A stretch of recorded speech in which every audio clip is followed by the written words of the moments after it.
Jadi teman-teman yang dimuliakan Allah Subhanahu wa taala, sekarang mau ustadz, mau kiai, mau siapapun yang berbicara di depan kalian, anggap dia sebagai musuh kalian. Anggap dia sebagai musuh kalian sehingga ketika kalian melihat dia, kalian akan fokus, kritis. Wah, perkataannya benar nggak sih? Kalau kita musuhan itu kan kayak gitu. Perkataannya benar nggak sih? Ya nggak sih perkataannya. Harusnya kayak gitu kita ketika melihat orang berbicara. Hatta itu ustadz, hatta itu kiai. Assalamualaikum warahmatullahi wabarakatuh. A'udzubillah, bismillah, alhamdulillah. Allahumma sholli ala sayyidina Muhammad wa ala ali sayyidina Muhammad.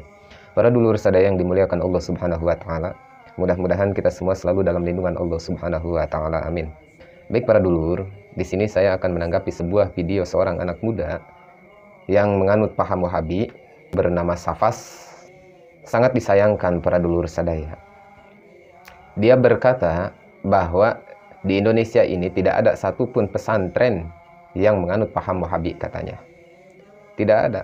Silahkan kalian cari di seluruh Indonesia, tidak akan kalian menemukan satupun pesantren yang menganut paham Wahabi katanya. Yang ada hanyalah pesantren yang bermanhaj salaf.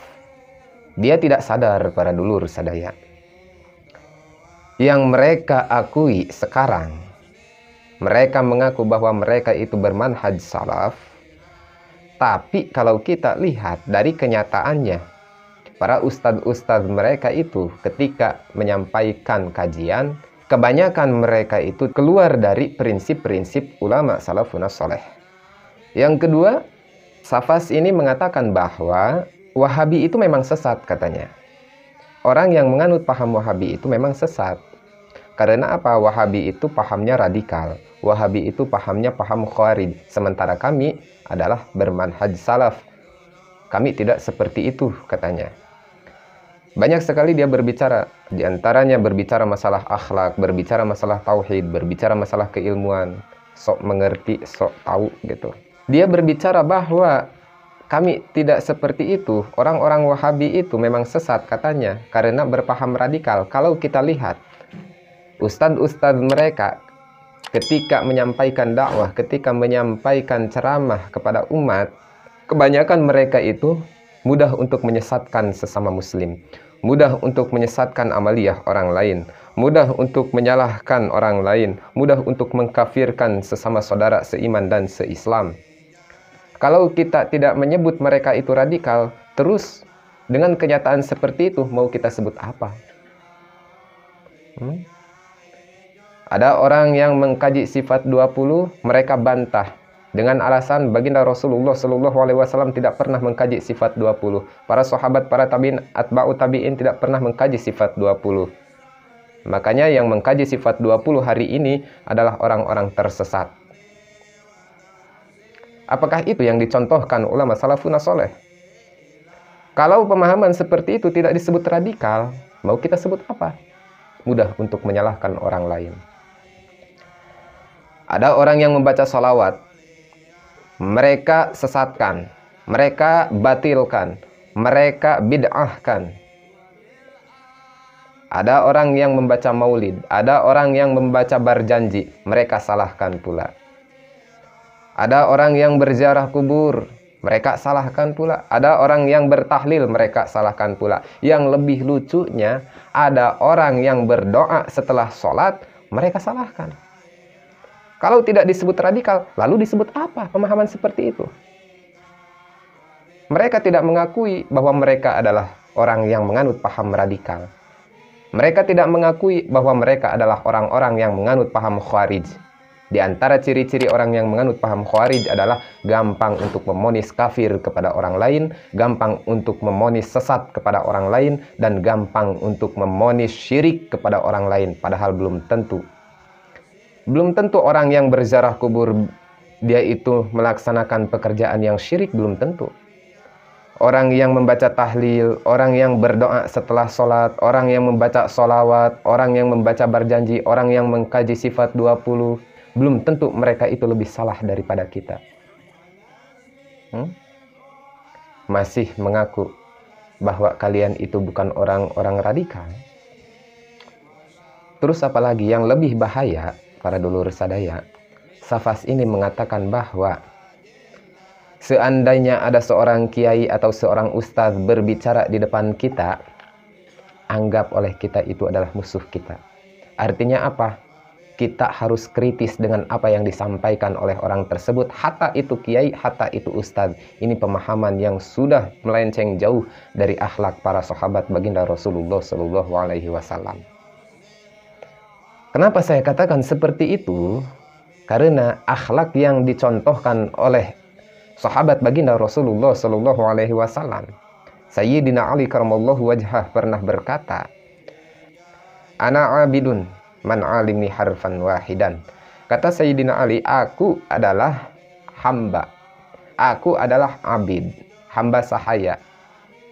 Kalau abid, hamba sahaya itu budak yang bisa dijual belikan. Bagi siapa? Bagi orang yang telah mengajarkanku ilmu, meskipun itu hanya satu huruf. Kata Sayyidina Ali karamallahu wajhah. Kalau kita lihat kurang apa Sayyidina Ali? Bahkan baginda Rasulullah Shallallahu Alaihi Wasallam saja pernah bersabda, kata baginda Rasul, "Ana madinatul ilmi wa aliyu babuha." Kata baginda Rasul, aku adalah gudangnya ilmu, sementara Ali adalah pintunya. Maksudnya apa? Kurang bagaimana Sayyidina Ali itu dalam segi keilmuan, tapi beliau berkata bahwa aku adalah hamba sahaya bagi orang yang mengajarkanku ilmu meskipun satu huruf. Kembali lagi Safas mengatakan bahwa ketika ada seorang kiai ustadz yang berbicara di depan kita, artinya apa?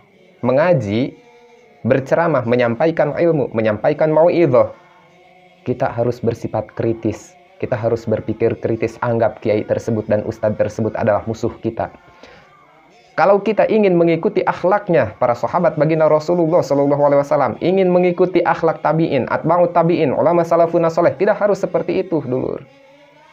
Siapapun yang menyampaikan kebenaran, siapapun yang menyampaikan ilmu, baik itu kiai, ajengan, ustadz, santri, meskipun budak angon sekalipun menyampaikan kepada kita ilmu, menyampaikan kepada kita mau'idhah, kalau seandainya kita tidak setuju dengan apa yang disampaikan orang tersebut, dengan apa yang disampaikan kiai tersebut, tidak harus kita menganggap bahwa kiai tersebut adalah musuh kita. Tidak harus. Makanya di sini dianjurkan kita itu untuk berguru, dianjurkan kita itu untuk mempunyai guru itu lebih dari satu. Untuk apa tujuannya? Untuk kita mempunyai banyak dalil, untuk kita mempunyai banyak keterangan. Tidak harus kita bersifat kritis, tidak. Itu bukan akhlak yang dicontohkan oleh sahabat-sahabatnya baginda Rasulullah Shallallahu Alaihi Wasallam. Safas ini mempunyai pemahaman seperti itu sangat berbahaya dulu. Dia berbicara masalah akhlak, tapi dia tidak sadar akhlaknya itu sudah buruk. Dia berbicara masalah ilmu, tapi dia tidak sadar bahwa dia itu adalah seorang yang kurang pemahaman, seorang yang kurang referensi. Dia berbicara masalah tauhid, tapi dia tidak sadar bahwa ucapannya itu sudah termasuk ucapan fitnah. Apalagi dia berani mengatakan bahwa santri-santri di luar dari golongan dia itu akhlaknya semuanya buruk. Kalau engkau, Safas, untuk Safas ini, saya tidak menganggap bahwa Anda adalah musuh saya. Saya tidak menganggap bahwa Anda adalah musuh saya. Ingat itu, Anda masih saudara saya. Selama Anda dengan saya sama syahadatnya, Anda saya anggap saudara saya. Tapi Safas, ingat, saya mengingatkan kepada Anda, ketika kita masih menyembah Tuhan yang sama, ketika kita masih bersolawat kepada Nabi yang sama, janganlah sekali-kali kita mudah untuk menyesatkan orang yang masih sama-sama seiman dan seislam dengan kita. Hanya karena berbeda dalam masalah furu'iyah. Jangan sekali-kali. Dan satu lagi untuk Safas, ingat, saya berpesan, salamatul insan bihifdzi lisan. Selamatnya diri kita itu tergantung dari ucapan kita. Kalau ucapan kita buruk, mengandung unsur fitnah, maka kita yang akan celaka. Baik para dulur, hati-hati di zaman sekarang ini untuk menuntut ilmu agama. Untuk belajar ilmu agama, kita tidak cukup hanya di media sosial saja. Kita tidak cukup hanya membaca dari Google atau membaca dari buku saja. Tapi kalau kita benar-benar ingin belajar sungguh-sungguh mengenai ilmu agama, carilah guru yang benar. Carilah guru yang lurus. Carilah guru yang benar-benar mengikuti akhlaknya baginda Rasulullah Shallallahu Alaihi Wasallam dan benar-benar mengikuti akhlaknya para sahabat baginda Rasulullah Shallallahu Alaihi Wasallam. Baik para dulur, Mungkin hanya itu yang dapat saya sampaikan pada kesempatan hari ini. Kurang dan lebihnya mohon dimaafkan. Wabillahi taufiq wal hidayah. Assalamualaikum warahmatullahi wabarakatuh.